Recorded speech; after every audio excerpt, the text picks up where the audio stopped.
mabisang panalangin ng may sakit, sa ngalan ng Ama, at ng Anak, at ng Espiritu Santo. Amen. Diyos Ama sa langit, ako ay dumudulog sa iyo ngayon, sa isang panahong kailangan kita. Sa pamamagitan ng iyong kapangyarihan, nilikha mo ako. Sa bawat paghinga ko, tuwing umagang ako'y nagigising, at sa bawat sandali at oras ng aking buhay, ako ay nasa ilalim ng iyong kapangyarihan. Sa pamamagitan ng kapangyarihan ding ito, Ama, hinihiling ko na hipuin mo ako ngayon, sapagkat kung ako ay iyong nilikha mula sa kawalan, nakatitiyak ako na lilikhain mo akong muli. Puspusin mo ako ng iyong banal na Espiritu, upang sa pamamagitan niyo, ako ay gumaling.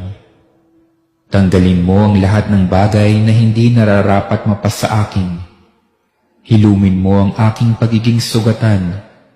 Durugin mo at tunawin ang anumang bagay na walang pakinabang sa aking katawan. Buksan mo ang aking mga baradong ugat at muli mong ayusin ang mga nasirang bahagi nito na nakapagpapahinto ng malayang pagdaloy ng aking dugo. Tanggalin mo ang lahat ng pamamaga sa aking katawan at ang lahat ng impeksyon. Hayaan mong dumaloy sa aking buong katawan ang init ng iyong mapagpagaling na pagmamahal. Palusugin mo ang lahat ng bahagi ng aking katawan upang magamit ko ang mga ito nang naaayon sa iyong pagkakalikha. At sa lahat ng mga ito, Ama, ibalik mo ang kalusugan ng aking kaluluwa, puso at isipan, nang sa gayon ay mapaglingkuran kita sa nalalabing panahon pa ng aking buhay.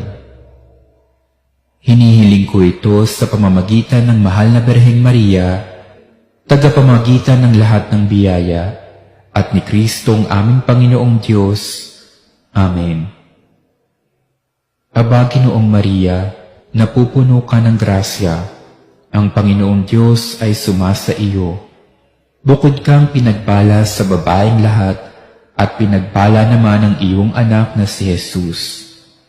Santa Maria, Ina ng Diyos, ipanalangin mo kaming makasalanan, ngayon at kung kami mamamatay.